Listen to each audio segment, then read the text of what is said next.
No próximo dia 15, os brasileiros vão às urnas para escolher o prefeito e os vereadores. Moisés Cardoso, doutor em comunicação e linguagem, quais são os efeitos nesse período eleitoral das redes sociais? As redes sociais, nesse período de pandemia, têm uma função muito especial. Primeiro porque é uma campanha diferente no sentido de que não teremos o corpo a corpo das ruas. Digamos que a gente teve uma digitalização desse corpo a corpo pelas redes sociais.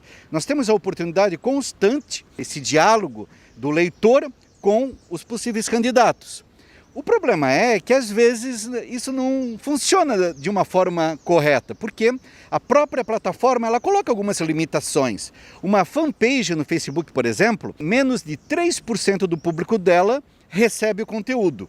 E essa campanha tem uma característica diferente, porque é possível que o candidato possa pagar, impulsionar para fazer um anúncio, fazer com que aquela mensagem vá um pouquinho mais longe. Mas aí gera um outro problema, que a gente precisa de uma mão de obra muito qualificada para fazer esses anúncios, porque eles requerem alguns aspectos técnicos. Tem uma escassez no mercado, que às vezes não ajuda a levar a palavra do candidato e que, por sua vez, o leitor fica carente nesse sentido. Com a pandemia, tem, digamos, um vácuo nesse contato, nessas propostas.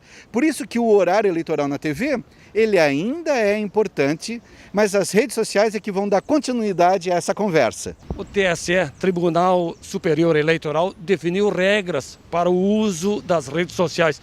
Quais são as principais e, principalmente, os efeitos negativos? Acho que a gente pode focar em 2 pontos. Primeiro, tem que ficar muito bem claro que aquela é uma mensagem com um cunho eleitoral, tem que ter a coligação e todas aquelas normativas técnicas para que quem recebe o conteúdo saiba exatamente o que está impactando ele. E o segundo ponto, que acho que é o mais importante, é a proibição dos disparos em massas por WhatsApp, por exemplo.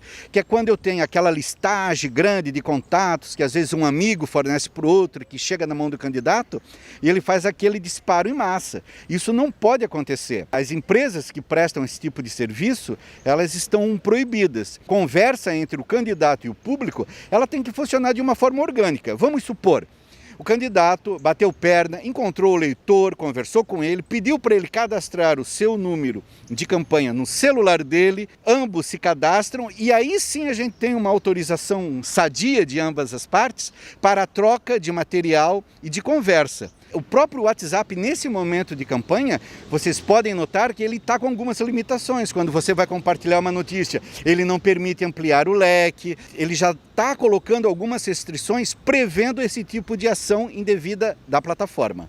Ok, muito obrigado ao doutor em comunicação e linguagem Moisés Cardoso, o Beio. Vilmar Minosso para o TVL Notícias.